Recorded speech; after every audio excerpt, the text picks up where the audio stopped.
G'day guys, Hussein from laptoprepair.sydney again for another repair video. Today we're doing the HP X360 13-4127TU. This repair applies to all the 13-4, whatever is the extension after that. First things first, remove the back cover, unplug the battery. On this laptop here, you will have to remove the heatsink and fan, or just the heatsink. Unplug the screen.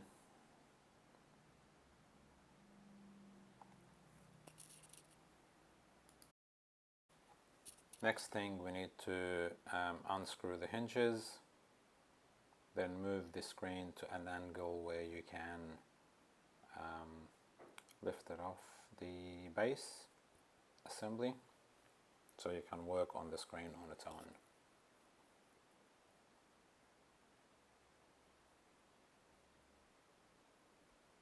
At this stage you don't need the base anymore, all you need is the screen.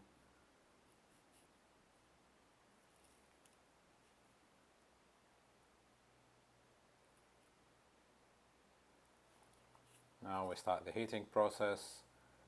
So what you want to do at this stage is you heat at one side or more than one side, and you get a pick or some sort of prying tool, and you just separate the screen and the touch, the back cover and the touch.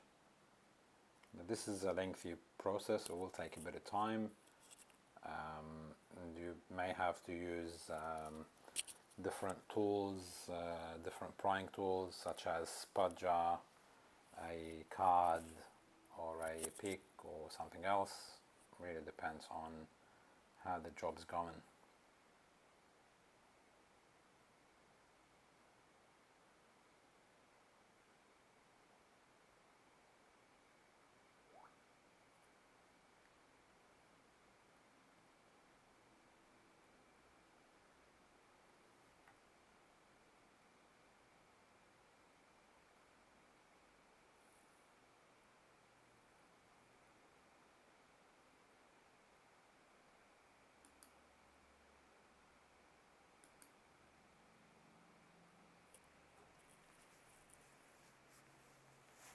As you can see, there's lots of heating involved.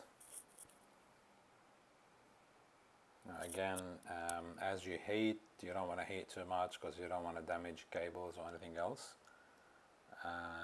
Moderate, just so you can pry the screen off the back cover. Now, as you can see, when all three sides are done except the bottom, you can easily peel off the screen.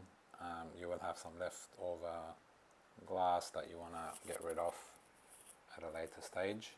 Also, with this model laptop, the touch board is usually tucked under a plastic piece at the bottom of the screen, so that's something else you want to be careful of. So it really makes a difference when you're putting it back on. So when you're installing the new screen with the touch board, it needs to be tucked into that spot. So if the cables aren't correct or aren't plugged in properly, etc., it might create a problem. So unplug the screen cable, separate them. As you can see, the touch board over there under the technician's hand. Now clearing all the leftover glass.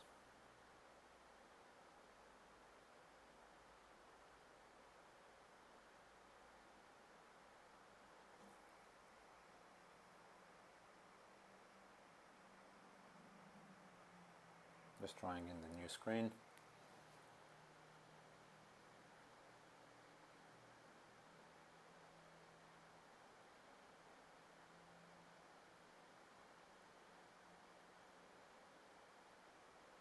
Now remove the touch board.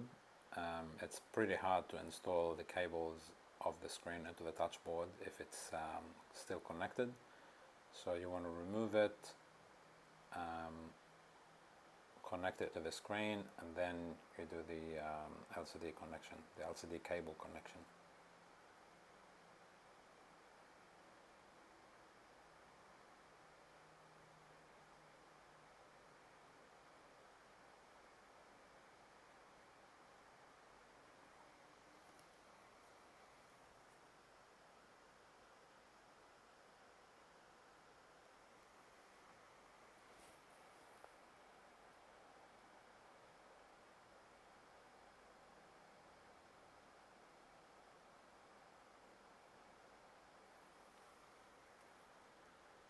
So now connecting the touch board to the cable.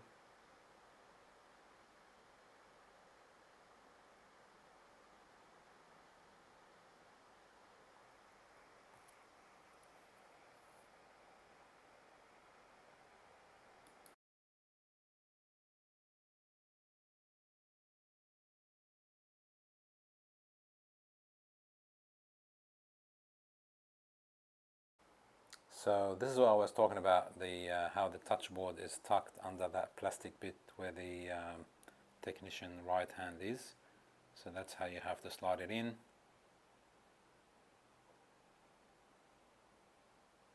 That's the only spot that can go, basically.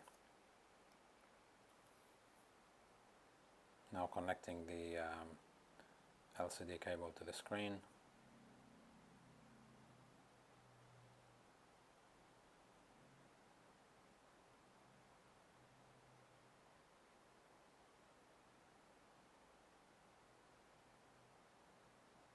I think with the touch screens there is not much room to move. Like the cable is this, just the length that is required.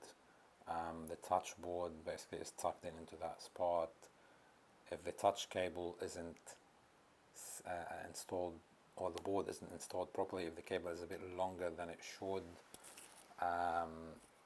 it's not plugged into the connector all the way, for example, so it's got a bit extra length, it will not be tucked in properly, and it will not work at the same time.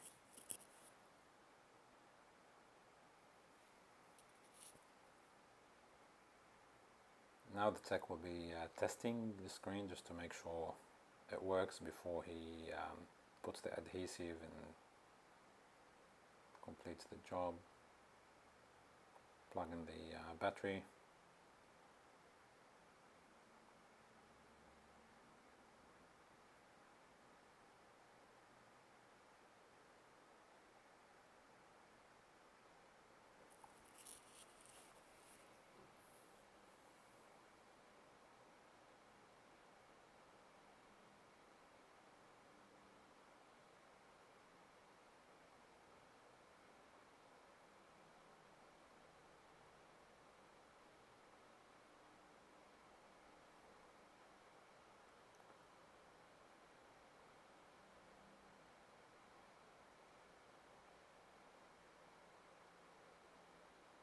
Now you can see the logo.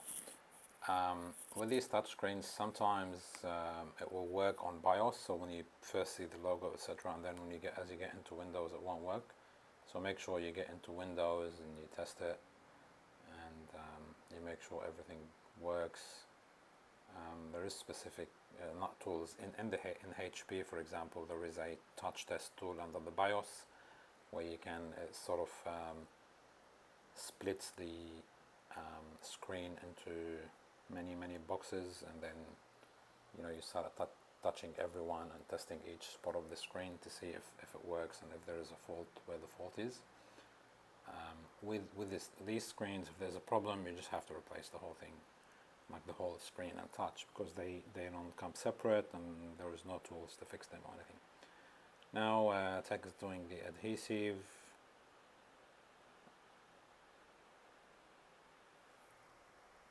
So he's putting on new adhesive to attach the new screen.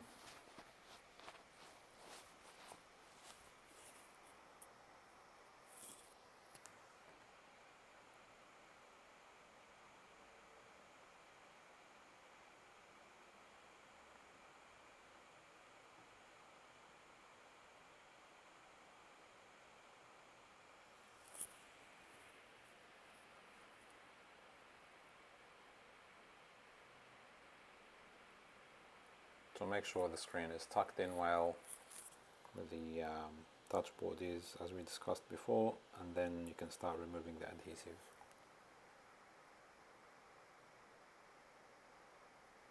You can start removing the cover on the adhesive so the screen can attach.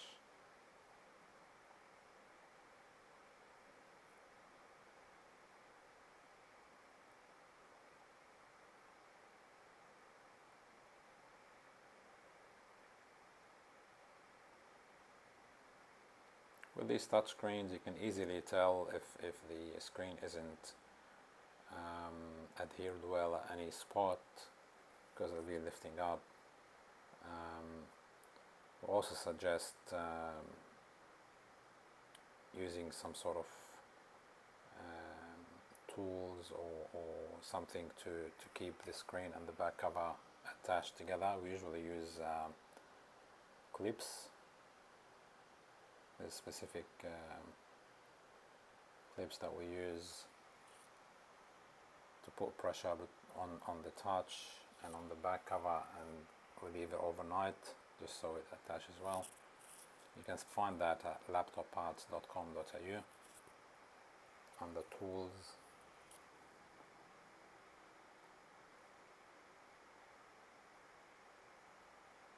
Now attaching the hinges.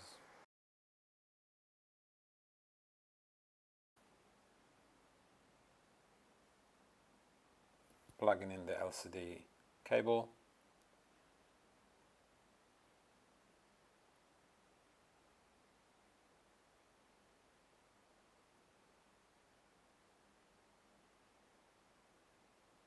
Also on this side the cable have to be tucked in so it doesn't get damaged with the back cover.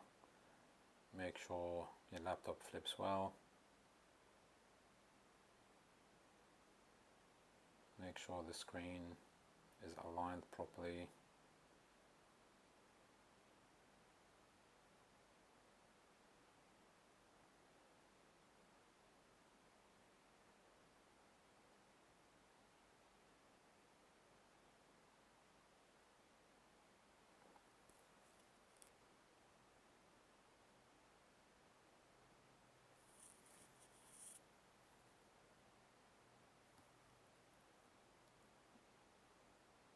Install the heatsink again and you're good to go.